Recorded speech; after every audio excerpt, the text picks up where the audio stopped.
네, 오늘로서 평창 동계 패럴림픽이 이제 폐막을 하게 됩니다.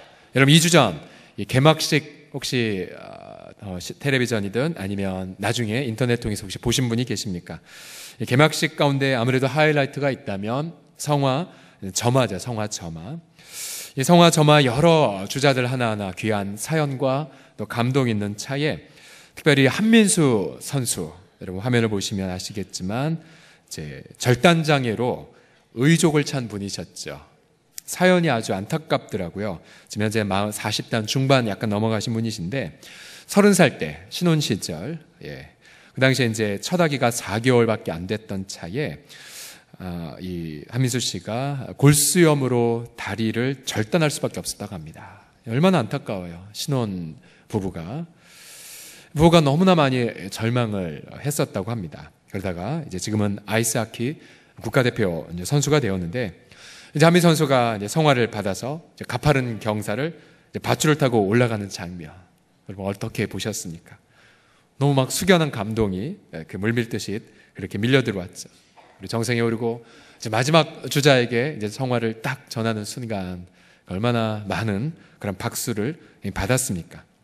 우리 이번에 패럴림픽 참석한 선수들을 통해서 장애라는 고난, 이 장애라는 고난에도 불구하고 우리들에게 희열과 감동을 안겨주는 이들을 보면서 우리 많은 그런 성원과 응원을 보냈습니다. 여러분 이 땅에는 이러한 장애를 비롯한 정말 감당할 수 없는 고난들이 많이 있습니다. 예를 들어 부부관계에 큰 위기가 오거나 아니면 자녀들이 갑자기 큰 질병을 겪거나 때론 사업 현장에서 어떤 수개월의 땀방울이 하루아침에 산산조각이 날 때도 있죠. 또 억울한 재판에 휘말리기도 합니다. 우리는 이 땅에서 겪는 고난을 바라볼 때 우리는 보통 맨 처음에 던지는 질문이 무엇입니까? 그것은 이 고난이 왜 생겼는가? 어떤 잘못 때문에 이 고난을 겪는가? 라고 질문 던지지 않습니까? 요한복음 9장 2절에도 보면 제자들도 날 때부터 시각장애를 앓고 있는 그 사람의 비참함을 보고 이렇게 예수님께 질문 던집니다. 주님, 이 맹인이 날 때부터 난 이 맹인이 누구 죄 때문입니까? 그러니까 고난이 누구 잘못 때문입니까? 라고 질문 던지면서 저 사람 때문입니까? 아니면 다른 사람 때문입니까? 라고 질문을 던지죠. 만약 고난이 자신의 죄 때문이라고 여기면 죄책감의 늪에 빠지죠. 반대로 고난이 남의 탓이라고 생각하면 그를 향한 분노를 갖게 되죠. 때로는 이 고난이 그래 내 팔자야 혹은 내 운명이라고 단정하면 허무감에 좌절하게 되죠. 근데 성경은, 예수님은 이 고난에 대해 전혀 새로운 관점을 제시하십니다. 요한복음 9장 3절을 다 같이 읽어보죠. 시작. 예수께서 대답하시되 이 사람이나 그 부모의 죄로 인한 것이 아니라 그에게서 하나님이 하시는 일을 나타내고자 함이라. 예수님의 새로운 관점이 무엇입니까? 하나님이 하시는 일을 나타낼 기회가 되리라. 이 예수님의 새로운 이 관점, 즉 예수님의 이런 복음이 들어가는 곳마다 사람들은 고난에 대한 새로운 시각을 가지게 되었죠. 그래서 이번에도 패럴림픽 경기를 보면 일찍부터 복을 받아들인 나라일수록 얼마나 당당하게 또 얼마나 멋지게 경기를 치르는 장면을 여러분 보셨습니까? 이 고난에 대한 새로운 시각 속에서 우리는 새로운 선물을 받습니다. 이 새로운 선물의 내용이 바로 기쁨입니다. 기쁨. 한번 따라해 보시겠습니까? 기쁨. 시작. 옆 사람 보면서 기쁨이 당신에게 넘칠 것입니다 라고 해봅시다. 시작. 기쁨이 당신에게 넘칠 것입니다. 자, 오늘 사도 바울이 24절에서 그도 많은 고난을 겪고 있지만 이렇게 말하죠. 나는 이제 너희를 위하여 받는 괴로움을 기뻐한다고 말합니다. 고난은 아플 뿐인데 바울은 고난 속에서도 기뻐한다고 말하고 있어요. 골로새에 보내는 성도들의 편지뿐만 아니라 빌립보에 사는 성도들에게 보낸 편지를 봐도 바울은 이렇게 고백합니다. 이와 같이 너희도 기뻐하고 나와 함께 기뻐하라. 그럼 어떻게 이런 고난 중에서도 기쁨을 이분들은 누리고 있을까요? 짐 와일더라고요.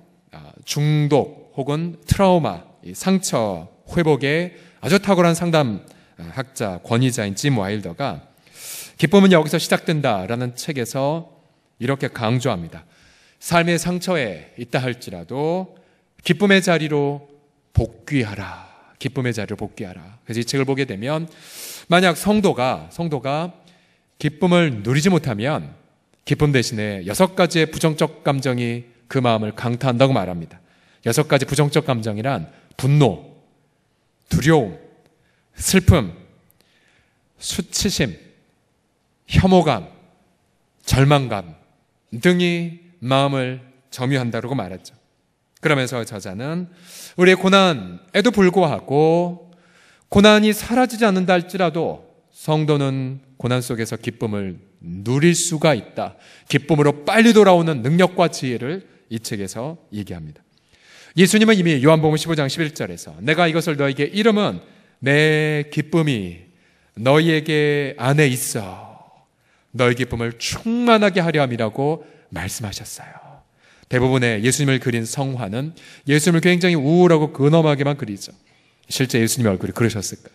아니요. 성경을 보면 예수님의 얼굴은 기쁨이 가득한 얼굴이었음에 틀림이 없습니다. 여러분, 이 예수님이 우리에게 약속하실 기쁨, 고난 중에도 우리가 과연 어떻게 기쁨을 누릴 수가 있을까요? 첫 번째로 고난 중에도 어떻게 기쁨을 누릴 수 있냐면 바로 창조주의 고난받으심을 바라볼 때입니다. 한번 따라하시겠습니다. 창조주의 시작. 창조주의 고난받으심을 바라보라. 24절을 다시 보시면 바울은 나는 이제 너희를 위하여 받는 괴로움을 기뻐하면서 그리스도의 고난이라고 말합니다. 기쁨과 그리스도의 고난을 함께 제시하죠. 여러분, 그리스도의 고난을 잠시 묵상해 보십시오.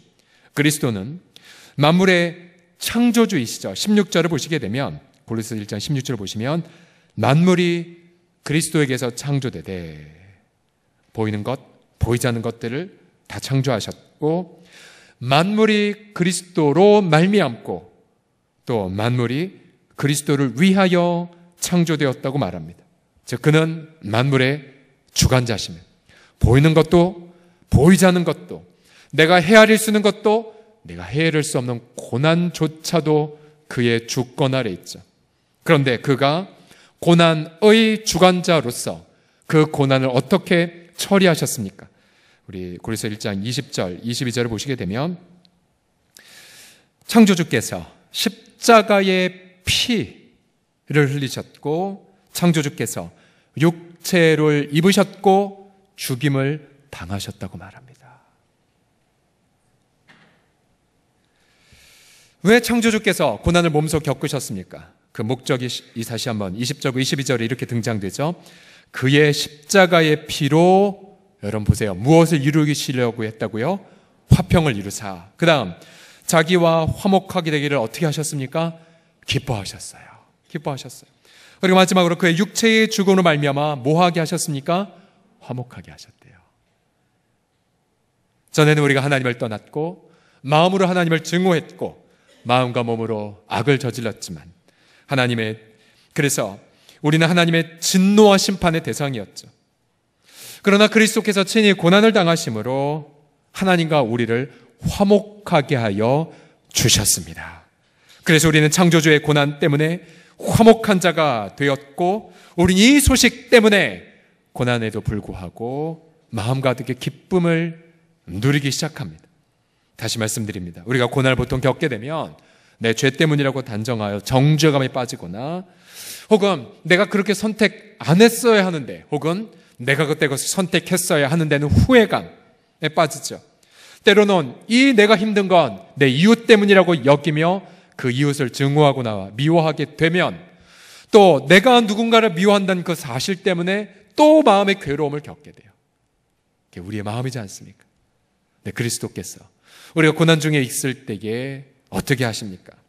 몇 가지 예를 들면 가령 우리가 가난을 겪을 때에 그리스도는 우리에게 다가오셔서 이런 놀라운 걸 계시하시죠. 얘야, 나도 하늘의 부요함을 다 버리고 너를 위하여 친히 가난하게 되었단다. 나의 가난할 터에 너를 부유하게 하기 위해서란다. 그럼 우리는 가난의 고통 속에서도 그리스도가 이미 가난을 짊어지셨다는 사실을 발견하고 그 순간부터 마음에 뭔가 소망이 임하게 돼요. 때로는 우리가 인생 중에 수치와 조롱을 당할 때에, 그래서 이게 내가 잘못해서인가, 아니면 이 사회가 불의해서인가 잘 모를 때, 그러나 그 순간 그리스도는 뭘 깨닫게 하십니까? 사랑하는 나의 딸아, 아들아, 나도 이 땅에서 수치와 조롱을 당했단다. 내 고난 여전히 있음에도 주님이 고난을 당하신 것을 보는 순간 왠지 모르는 기쁨이 흘려들어와요. 내가 병약하여 신음할 때, 한때 과거에는 정말로 몸이 건강했지만 원한 대로 다 할 수 있었지만 지금은 병약하여 남의 도움을 받아야 될 처지에 있을 때에, 때로는 어르신 이런 생각하시죠? 내가 빨리 죽어 천국 가야지. 그러면 그때마다 우리 주님 뭘 말씀하세요? 내가 너의 모든 질고를 대신 짊어지고 채찍에 맞았단다. 그가 채찍 맞으시는 그 선혈, 그 고난, 그 가시면류관으로 피 흘리는 것을 바라보면 내 마음에 기쁨이 임하게 돼요. 아무리 고난의 밤이 깊어도, 그래서 그리스도의 고난 때문에 하나님과의 그 화목의 교통을 누리게 되죠. 하나의 생생한 사례를 하나 말씀드릴게요. 전에도 소개해드린 팀 켈러 목사님의 최신간인데요. 고통에 답하다라는 책을 보게 되면 마크와 마사라는 부부가 등장됩니다. 이 부부는 결혼 25년 차였고요. 부부가 4명이 있었습니다. 그런데 이 남편 마크가 48살에 루게릭병 판정을 받았습니다. 루게릭병. 전신의 근육이 다 축소돼서 위축돼서 마침내 죽는. 지난주에 그 스티븐 호킹 박사가 이 루게릭병 평생 투병하다가 결국 이제 세상을 떠나지 않았습니까? 남편의 몸은 점점 굳어져 갔어요. 혀도 굳어져 갔어요. 말을 할 수가 없는 지경에 이르렀습니다. 그래서 그냥 눈빛으로만 의사소통하는, 그리고 눈빛으로만 컴퓨터를 통하여서 그렇게 자신의 마음을 표명한 단계까지 이르렀어요. 부부가 얼마나 많이 힘들었을까요? 얼마나 절망스러웠을까요? 얼마나 원망했을까요? 그런데 남편 마크가 눈빛으로만 이러한 간증을 남겼어요. 지난 8년 동안 한마디 말조차 할 수 없었다. 수많은 찬송가들이 고난을 노래하면서 고통의 한복판 안에서 하나님의 임재를 갈망하는 나의 마음을 대신 전해주었다. 얼마 전에는 간 질환도 판정받았다. 가끔 내가 겪는 시련들이 부당하다고 하소연할 때가 있다. 하지만 정말로 부당한 고난을 겪으신 단 한 분을 꼽으라면 예수님이다. 십자가에서 하나님 아버지께 버림받으신 예수님에 비하면 내 경험은 아무것도 아니다. 주님이 나를 위해 우주적인 고통을 견디셨는데 내가 어떻게 불평을 늘어놓을 수 있을까? 누군가 병에 걸린 덕에 하나님과 누리게 된 교제의 기쁨을 몇 년 더 수명을 연장하는 것과 결코 바꾸고 싶지 않다고 했는데 나도 그분과 똑같은 심정이다. 아내 마산 이렇게 고백을 합니다. 지금 당하는 곤경 속에서 우리는 의미와 목적과 기쁨과 성장, 온전함을 찾았다. 고난의 소용돌이 속에서 하나님은 엄청난 선물들을 주셨다. 예수님이 나를 얼마나 더 다정하게 맞아주시는지 모른다.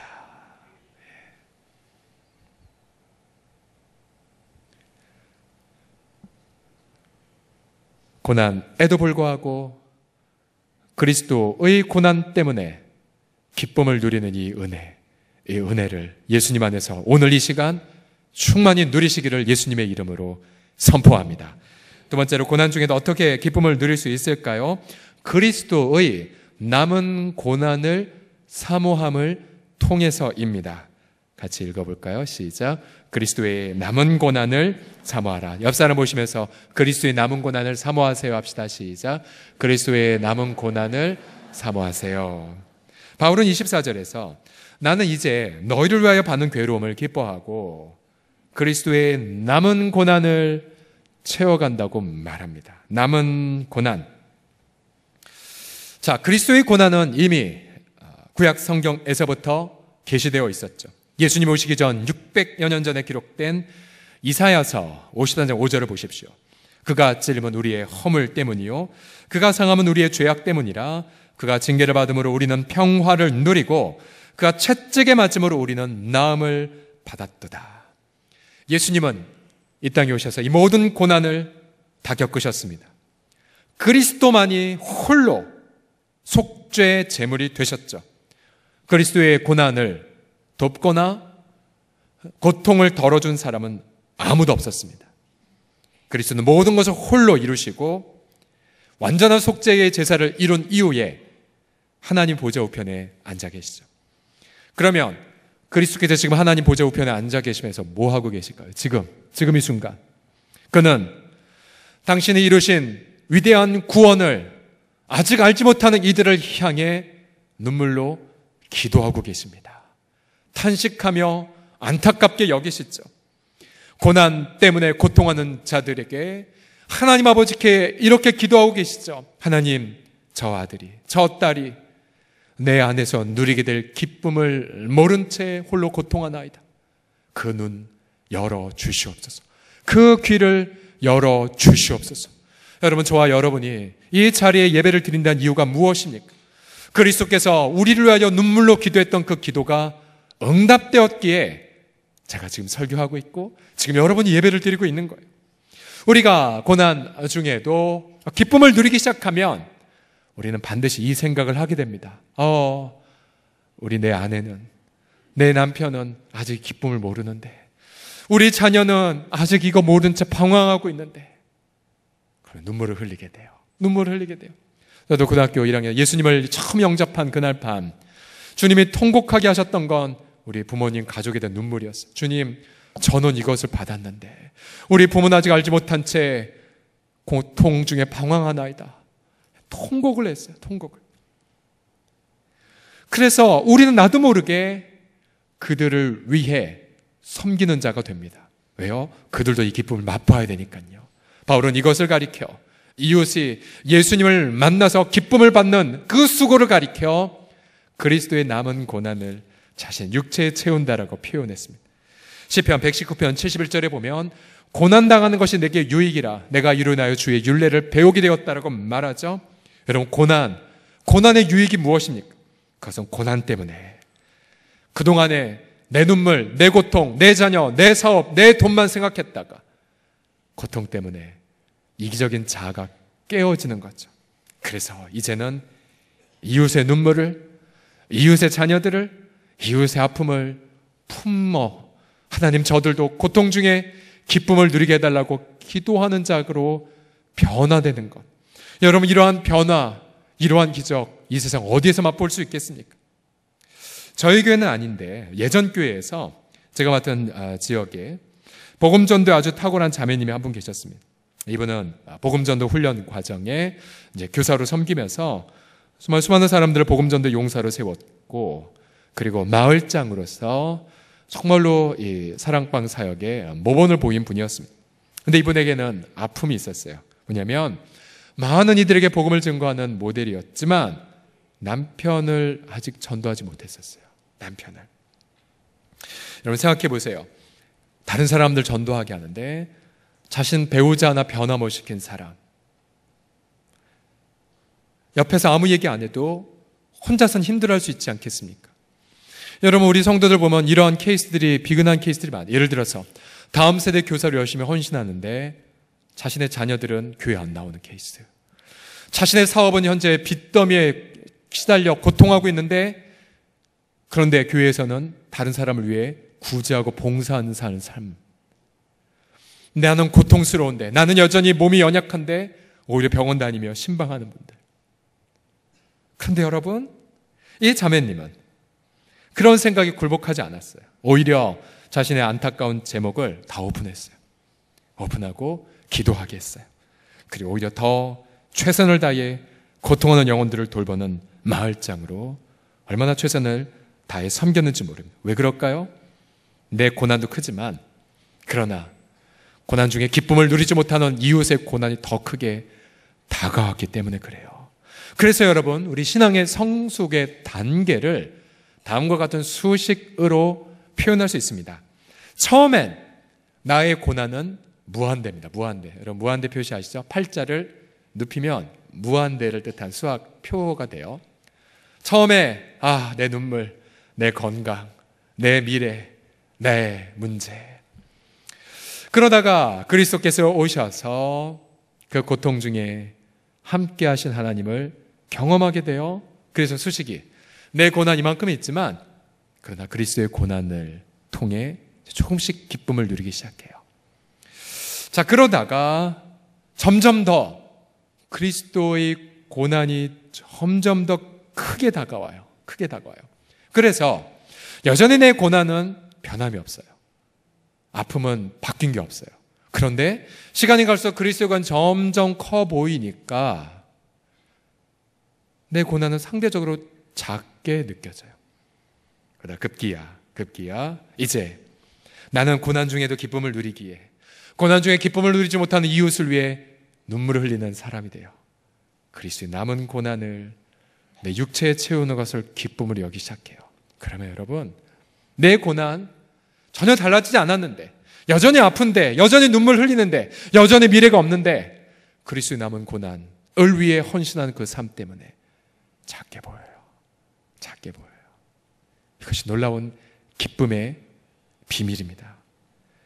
사도 베드로는 네로 황제 당시에 큰 핍박을 당하였었는데 그 당시 초대교회 성도들에게 놀라운 환난 중에 기쁨을 역설합니다. 베드로전서 1장 8절을 다 같이 읽어보죠. 시작. 예수를 너희가 보지 못하였으나 사랑하는도다. 이제도 보지 못하나 믿고 말할 수 없는 영광스러운 즐거움으로 기뻐하니 믿음의 결국 곧 영혼의 구원을 받음이라. 할렐루야. 기쁨 앞에 얼마나 많은 수식어가 붙어 있습니까? 말할 수 없는 기쁨, 영광스러운 기쁨, 즐거움의 기쁨. 여러분, 고난에도 불구하고 예수님 안에서 기뻐하는 거 우리의 특권입니다. 우리의 정상 상태입니다. 여러분, 그 안에서 여러분 어떠한 고난도 작게 보이는 기적 같은 상식을 누리시는 은혜를 맛보기를 성삼위 하나님의 이름으로 축복합니다. 마지막으로 고난 중에도 어떻게 기쁨을 누릴 수 있을까요? 그래서 그리스도의 몸된 교회를 세워감을 통해 기쁨을 누리게 됩니다. 그리스도의 몸된 교회를 세워감을 통해서. 오늘 본문에 보게 되면 이 몸이라는 단어가 계속 나옵니다. 몸. 처음에 몸은 그리스도 자신의 몸, 십자가에 피 흘리신 자신의 몸. 그런데 그 몸은 누구를 위한 것이었냐면 바로 그리스도의 몸을 세우기 위해 자신의 몸을 십자가에 희생하셨습니다. 그 몸이 무엇입니까? 24절을 보시면 나는 이제 너희를 위하여 받는 괴로움을 기뻐하고 그리스도의 남은 고난을, 그 다음 같이 읽을까요? 시작.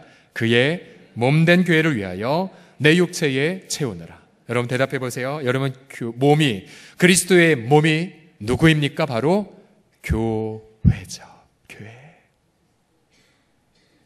바울은 바로 인간의 어떤 제도를 세우기 위한 것이 아니라 바로 그리스도의 몸을 세우기 위하여 기쁨으로 고난을 선택했습니다. 그다음 핍박 속에서도 복음을 선포했고 각 사람들을 찾아다니며 복음을 가르쳤고 복음으로 훈계하고 경책했고 복음으로 위로하고 격려했습니다. 한 사람 한 사람이 고난 중에 예수님 안에서 기쁨을 회복했고 한 사람 한 사람이 자신의 고난에만 쓰러지는 것이 아니라 이웃의 고난을 돕기 위한 사람들로 성숙해져 갔습니다.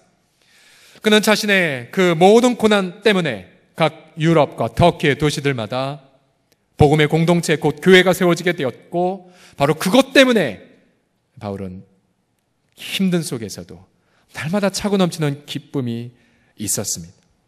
그래서 여러분, 우리 몸된 교회가 그리스도 안에서 건강하며 회개와 회복과 치유와 하나님 나라의 사역의 헌신, 하나님의 그런 놀라운 이야기들이 가득할수록 여러분 교회가 기뻐하게 되면, 교회가 건강해지면 성도들의 환난 가운데도 넉넉히 이길 수가 있어요. 교회는 왜냐하면 고난을 이겨내는 기쁨의 원동력이기 때문입니다. 그러나 정말 이 시대에서, 특별히 이 가운데 계신 분들 가운데에서도 몸된 교회가 건강하지 않아 본인이 아프고 고통하는 분들이 있어요. 여러분, 사람이 세운 지상 공동체는 불완전합니다. 그러나 여러분, 그리스도가 자신의 몸에 피 흘림으로 세운 몸된 교회는 영원하고 완전합니다. 그래서 우리는 이 땅에서 날마다 그리스도의 몸된 교회를 건강하게 세워가기 위하여 불완전한 사람들이 날마다 하늘에서 부어지는 그 기쁨을 가지고 주님의 몸된 교회를 건강하게 세우기 위하여 우리 기쁨으로 고난을 감내합니다. 그것이 바로 우리 서울홍성 공동체가 이 땅에 존재하는 부르심입니다. 여러분, 지난 주일 목양실에서 한 사랑방의 배가 감사 예배가 있었어요. 우리가 저희 교회가 계속 말하지만 60년 전에 12명이 이루어진 사랑방 교회에서 시작이 되었고, 이제 이렇게 세월이 흘러 귀한 사랑방들이 수많은 사랑방으로 배가가 되었죠. 이 사랑방은 5년 전에 직장인 자매들로 시작이 되었다가 3년 전에 배가를 했고, 다시 3년 만에 올해 이제 배가를 하는 은혜를 경험했어요. 섬김이가 이러한 편지를 써왔습니다. 나는 이제부터 신임 지사님과 섬김의 영광과 고난 함께 누리며 나눌 수 있다는 것이 기쁘기만 하네요. 우리가 처음에 셋이서 함께 사랑방으로 출발하는 해, 또 배가 하던 때가 아직 생생한데 또다시 새로운 사랑방으로 공동체 성장을 함께 경험하게 되니 참으로 주님이 기뻐하실 것 같아요. 이 글을 쓰고 있는 지금 늘 부족하고 깨지기 쉬운 섬김의 말에도 힘을 실어주고 여러 가지 일로 지쳐있는 나를 오히려 먼저 챙겨주었던 우리 사랑방 식구들의 얼굴이 한 명 한 명 떠오르며 가슴이 먹먹해지네요. 나는 내가 갖지 못한 것, 내가 부족한 것들을 그대로 드러낼 때 비로소 하나님의 일하심을 경험하게 되는 은혜를 사랑방 안에서 많이 경험했던 것 같아요. 내 문제와 상황보다 식구들의 상황을 먼저 돌아볼 때 그리스도의 남은 고난이죠. 부어주신 하나님의 은혜는 이제부터 지사님을 기다리고 있을 섬김의 영광이 될 거라고 확신합니다. 그동안 따뜻한 사랑의 마음으로 함께 울고 웃으며 기도해 준 식구들에게 감사와 사랑의 마음을 전합니다. 이 편지 낭독할 때에 우리 섬김의 뺨에서 눈물이 계속 흘렀고, 새로 세워진 신의 섬김의 눈에서 눈물이 흘러졌고, 함께 그 편지를 듣는 우리 모든 사랑방 식구들 다 울었어요. 근데 그 울음은, 그 눈물은 이런 눈물이죠. 고통 중에도 함께 기쁨을 누렸다는 것에 대한 깨달음의 눈물, 그리고 감동의 눈물, 희열의 눈물이죠. 세상에서 환난을 함께 당하지만 그러나 서로를 세워주는 자, 또 서로를 세우기 위하여 수고한 자만이 깨닫는 감격의 뜨거운 눈물이었습니다. 여러분, 사랑하는 성도들이요, 지금 이 순간에도, 지난 한 주간에도 여러분 일터 혹은 사업의 현장, 가정 혹은 홀로 있을 때, 혹은 병상에서 나 홀로 버려진 것 같이 외로웠어도 주님은 단 한 번도 우리를 버리거나 떠나지 아니하셨습니다. 임마누엘의 하나님, 곧 우리와 함께 하신 하나님으로 자신을 드러내신 하나님께서는 당신의 못자국난 손으로 우리들을 꼭 품어 인도해 주셨고, 여전히 창자국난 그 허리로 우리들을 품으신 채 우리를 인도하고 계십니다. 우리는 그 안에서 우리의 모든 눈물이 기쁨으로 변화됨을 체험하고 우리의 모든 탄식이 희열로 변화되는 것을 경험하죠. 이기적인 자들이 이타적인 자들로 변화됩니다. 우리를 위해 고난당하신 창조주를 경배하십시오. 기도하겠습니다.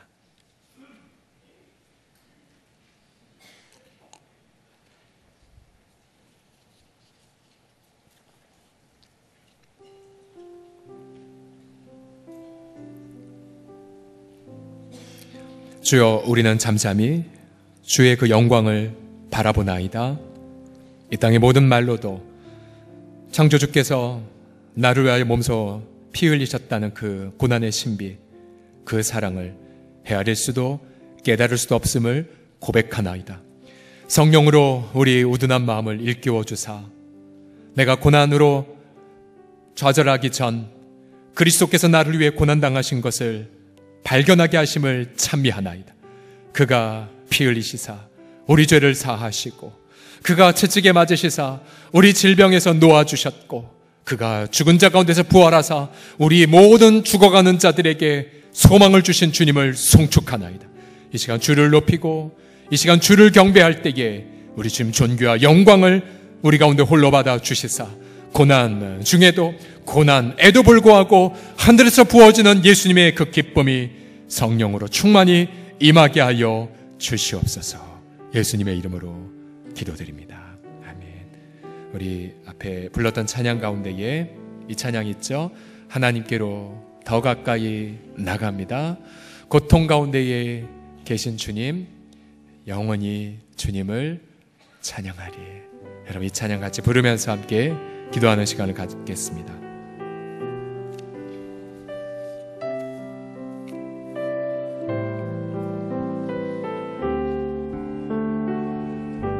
하나님께로 더 가까이 갑니다.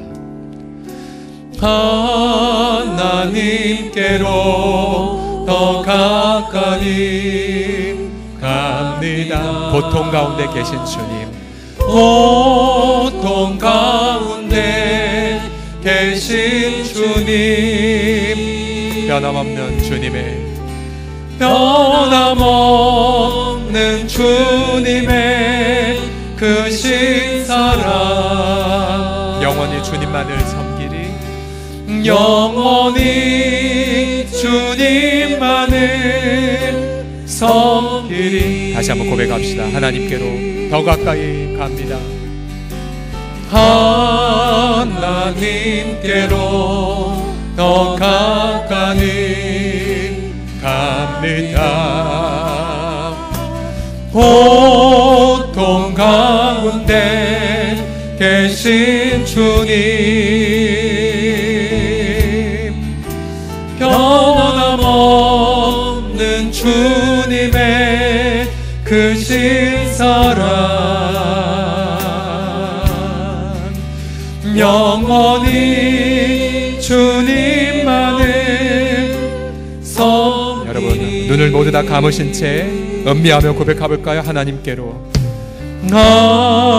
하나님께로 더 가까이 갑니다. 고통 가운데 계신 주님, 고통 가운데 계신 주님, 변함없는 주님의 크신 사랑, 변함없는 주님의 크신 사랑, 영원히 주님만을 섬기리, 영원히 주님만을 섬기리.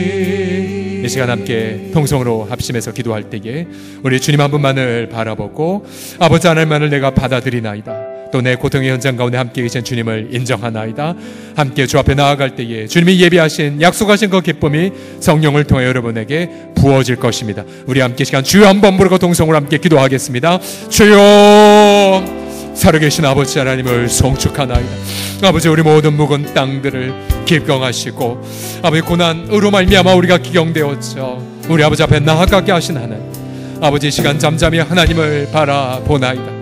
주님, 여전히 우리 일터에, 여전히 아버지 우리 자녀에게, 여전히 우리 아버지 배우자에게, 또 나에게 여전히 아픔과 고통은 있지, 그러나 그 고통에도 불구하고 형언할 수 없는 기쁨을 성령으로 부어주심을 송축하나이다.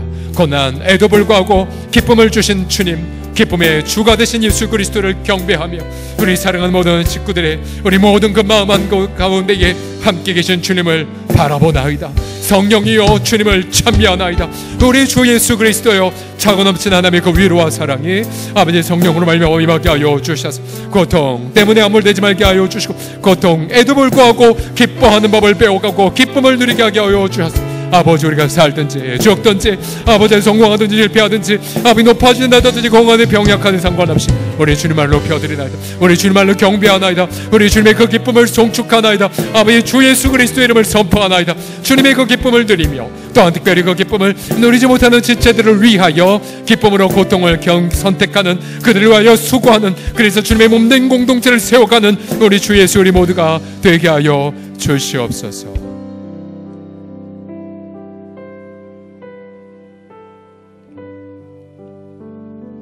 주 예수님, 주님을 사랑하나이다. 이 사랑 우리에게서 시작되지 않았고 우리를 너무나 사랑하셔서 창조주께서 친히 죽음을 겪으신 그 사랑 때문에 우리가 주를 사랑하게 되었음을 고백하나이다.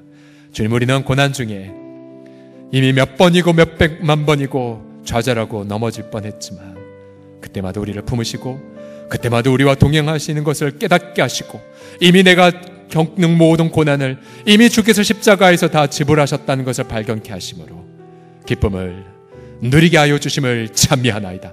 이 시간 주를 바라보며 아버지의 머리부터 발끝까지 고난에도 불구하고, 고난이 사라지지 않았음에도 불구하고 예수님이 약속하신 충만한 기쁨이 성령을 통하여 체감되게 하여 주시옵소서. 기쁨을 외에 다른 모든 쓴뿌리, 수치감, 절망감, 두려움, 분노, 좌절들 주님이 주신 약속하신 기쁨의 이름으로 선포하노라. 떠나갈지어다. 우리 주님의 언약하신 바대로 내 속에 있는 기쁨, 너희 가운데 너희 기쁨을 충만하게 하려고 말씀하셨사오니 기쁨의 자유, 또 기쁨의 찬양, 또 기쁨의 평강만을 주여 누리게 하여 주시옵소서.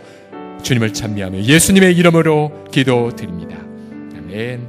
하나님 앞에 감사의 박수 올려드립시다. 아멘.